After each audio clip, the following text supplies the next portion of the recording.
जनाब मुस्कुराइए। आप Ajmer smart city के अंदर रहते हैं, जहाँ की सड़कें देखिए आप कितनी खड्डों भरी है। सड़कें खड्डों में है, खड्डे सड़कों में हैं, ये आप पता ही नहीं कर सकते। अब आप देख लीजिए ऐसी ही एक सड़क जिसे हम ऋषि घाटी के ऊपर आप देख लीजिए।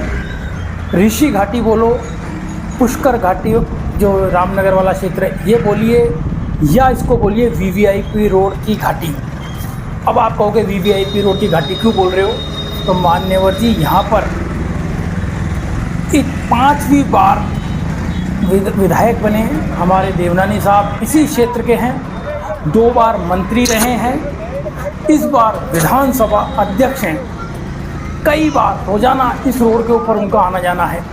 इस घाटी के ऊपर आप देख लीजिए कितनी स्थिति बद से बदतर है। मैं आगे रास्ते पे नहीं बता रहा हूँ, मैं सिर्फ एक छोटे से हिस्से की बात बता रहा हूँ। आप अगर इस रोड पे पूरे पे चलोगे तो स्थिति बहुत ही भयानक स्थिति है, ख़राब स्थिति है। सड़कों पे इतने बड़े बड़े खड्डे हैं। मगर अभी मैं आना सागर घाटी, ऋषि घाटी जो ऋषि उद्यान के सामने है उसकी बात कर रहा हूँ। देखिए जैसे ही आप घाटी चढ़ेंगे रामनगर से शहर की ओर जाने के लिए, उस रोड पे देख लीजिए आप किस तरह बड़े बड़े खड्डे हैं। और ये खड्डे आज के नहीं हैं, सालों से हैं ये।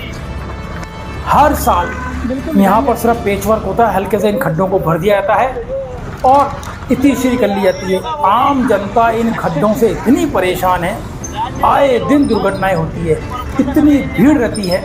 मंगलवार शनिवार को इस रास्ते पे जाम रहता है। अजमेर शहर जाने के लिए आज उत्तर विधानसभा क्षेत्र का 60% इलाका इसी क्षेत्र में रहता है।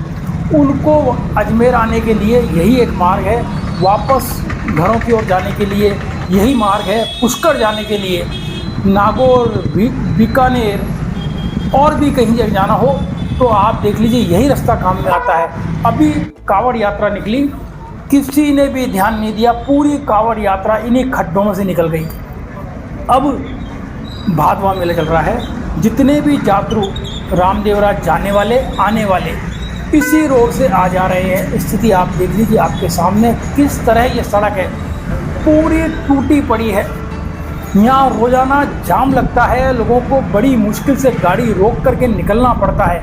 आपके सामने स्थिति है, रोजाना दुर्घटनाएं होती है। मेरे सामने भी 3 जने, एक बच्ची गिर गई और 2 युवक गाड़ी पे से गिर गए, उनके लगी है, उनको कैजुअल्टी में ले गए हैं, जेएलएन हॉस्पिटल गए हैं। अब आप इससे देख लीजिए, इतना वीवीआईपी रोड होने के बाद भी, इतना व्यस्त मार्ग होने के बाद इस मार्ग की स्थिति देख लीजिए क्या हालात है।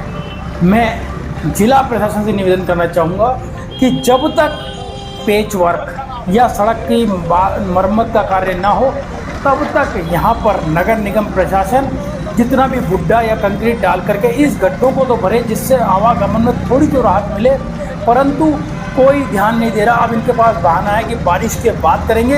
अब ये 2 महीने तक बारिश नहीं थी, 1 महीने का लंबा गैप हो गया बारिश का, उससे भर सकते थे।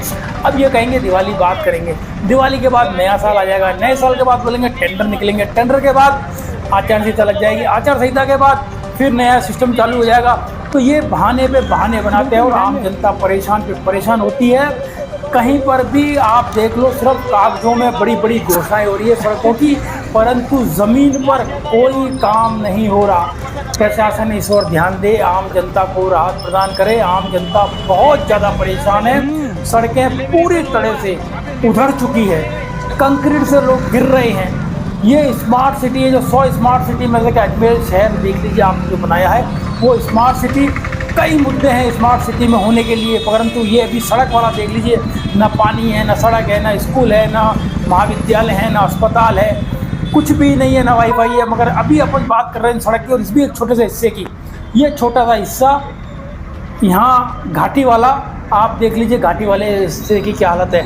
मैं कल इसी रोड के दूसरे हिस्से की बात करूँगा, तब आपके सामने प्रस्तुत करूँगा। परंतु अभी प्रशासन से निवेदन है इस मार्ग को दुरुस्त करावे, जिससे यहाँ रहने वाले लाखों लोगों को आने जाने में परेशानी ना हो।